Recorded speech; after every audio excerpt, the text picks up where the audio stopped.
This is the most important dude to live in the last half millennia, not because of what he did or who he was, but because of who he scared, us. We were so terrified of the possibility of having to face down Stalin on the plains of Europe that we changed the world. We knew that we needed allies, not to stand with us or behind us, but in front of us to soak up ammo. And considering that World War II was the most devastating war in human history, the Europeans needed a little bit of an inducement to take that role. So we came up with this idea called globalization. We would send our Navy out to patrol the global oceans so that anyone could go anywhere at any time and interface with any partner and access any commodity in any market if in exchange you would join us in the Cold War. And that created the world that we know. That's NATO, that's the Japanese alliance, that's the World Trade Organization. All of it was rooted in that security idea. And it generated the longest period of peace and prosperity in human history, and then we won. One guy had this idea, George Herbert Walker Bush, the president of the time. He's like, why don't we take this alliance, the greatest achievement in human history, and play it forward?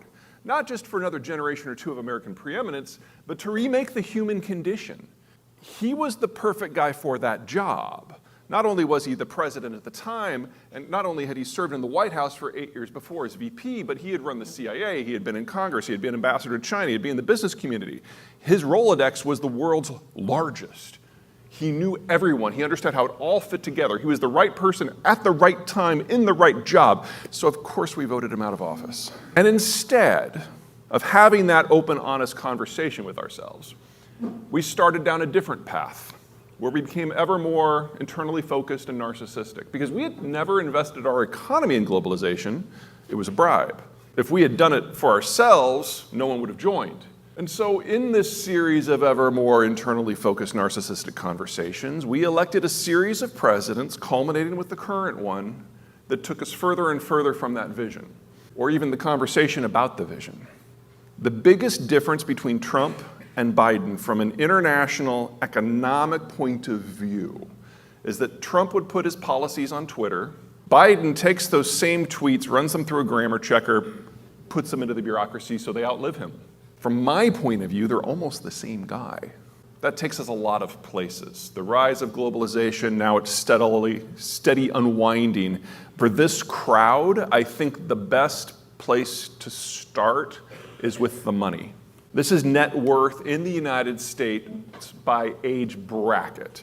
And it's a story you all instinctively understand. As you get older, as you get better at your jobs, as you start new businesses, your net worth goes up. But in North America, the real delta happens at ages 50 and 55. Because at age 50, your single biggest expense, your youngest kid, becomes someone else's problem. And the money that you save by being an empty nester, you use to pay down what is typically your second biggest expense, which is your homestead. And by 55, on average, on this continent, that has been paid down as well. So from 55 to 65, your expenses are under control, your income's at an all-time high, and that delta, that's 70% of private capital globally. That's literally where the money is. That's the tax base, that's the investment funds, that's everything. Stalin changed that. In the pre-Stalin world, we had a demographic structure that looked like this. Here are the South Koreans at the dawn of globalization. A typical pyramid. You've got children at the bottom, young adults, mature adults, retirees at the top, men on one side, women on the other. Mortality tends to build it into a pyramid. And this is a very specific economic model, because whenever you have a large number of people below 45 relative to the rest, it's all about consumption.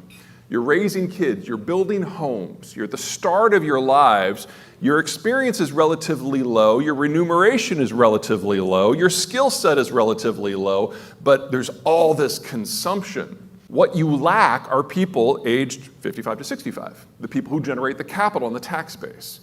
So systems like this are relatively low value add. There tend to be high inflation because of all that consumption. But the government is limited, education is limited, technology is limited. But Stalin, globalization, changed the way we lived. This is the perfect system for an agricultural network.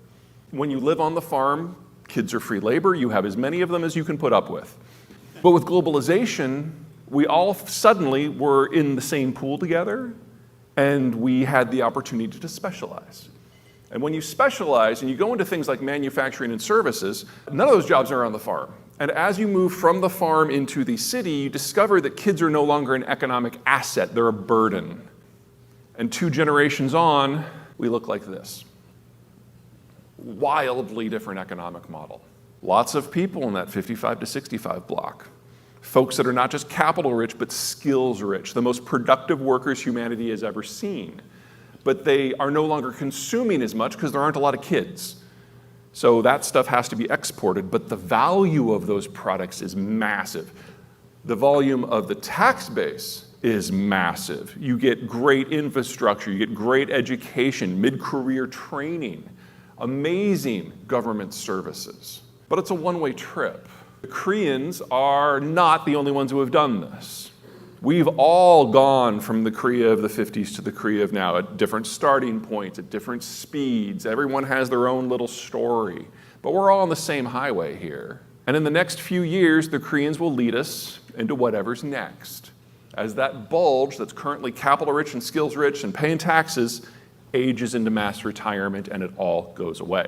And so, a few years from now, the Koreans will have to figure out a new economic and political and social model that is not based on consumption or on production or on investment.